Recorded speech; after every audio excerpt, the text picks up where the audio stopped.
ये हमें एक मजीद भाई मिले हैं, हम इनसे करते हैं बातचीत। माशाल्लाह काफी डोले शोले बनाए हुए हैं। अस्सलाम वालेकुम भाई। हाँ जी, कैसे हैं आप? मैं अच्छा हूँ, आप सुनाइए, आप ठीक ठाक हैं? मैं भी अल्लाह क्या का। नाम है भाई का? नासिर नाम है मेरा जी। नासिर नाम है। आप कहाँ से हैं? मैं इधर रावलपिंडी से हूँ। रावलपिंडी से हैं? हाँ जी। तो माशाल्लाह इसके अलावा भी कुछ करते हैं या बॉडी बनाते हैं? अब वो जब बंदा जिम करता है ये फुल टाइम आप यूँ समझ फुल लेंगे, टाइम। बंदे को अपने तो ये देना पड़ता है, टाइम देना तो पड़ता आप ये बताएं, माशाल्लाह आपने काफी अच्छी बॉडी बनाई हुई है, है। थैंक यू तो सो मच। आप ये बताएं कि जो हमारे लड़के हैं, हाँ जी।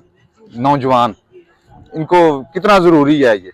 देखिए, जो एक्सरसाइज है वो तो इंसान की लाइफ में वैसे भी बहुत ज़रूरी है। जी। तो यंग जनरेशन में इस वजह से भी ज़रूरी है कि अगर वो एक्सरसाइज की तरफ नहीं जाते तो वो किसी मतलब बैड हैबिट की तरफ जा सकते हैं। ऐसा ही है। तो इसके लिए जो है ना एक्सरसाइज बहुत ज़रूरी है, बट आई थिंक। अच्छा अच्छा। और सर आप कुछ और कहना चाहेंगे? हाँ जी, मैं यही कहना चाहूँगा कि इंसान को अपनी हेल्थ का जो है ना ज़्यादा ख्याल रखना चाहिए, क्योंकि इंसान सेहतमंद है तो वो हर चीज़ को एंजॉय कर सकता है। ऐसा ही है। ठीक है, अगर वो सेहतमंद नहीं है तो उसके पास चाहे जितनी भी बड़ी पैसा दौलत सब कुछ हो, लेकिन वो एंजॉय नहीं कर सकता। एंजॉय नहीं कर सकता। बहुत शुक्रिया सर, Thank you बहुत so अच्छा much. लगा आपसे बातचीत Thank you. करके। और हमारे व्यूअर्स के लिए कुछ कहना चाहेंगे? उनको भी यही कहूँगा जी कि अपनी हेल्थ का ख्याल रखें, क्योंकि हेल्थ है तो सब कुछ है।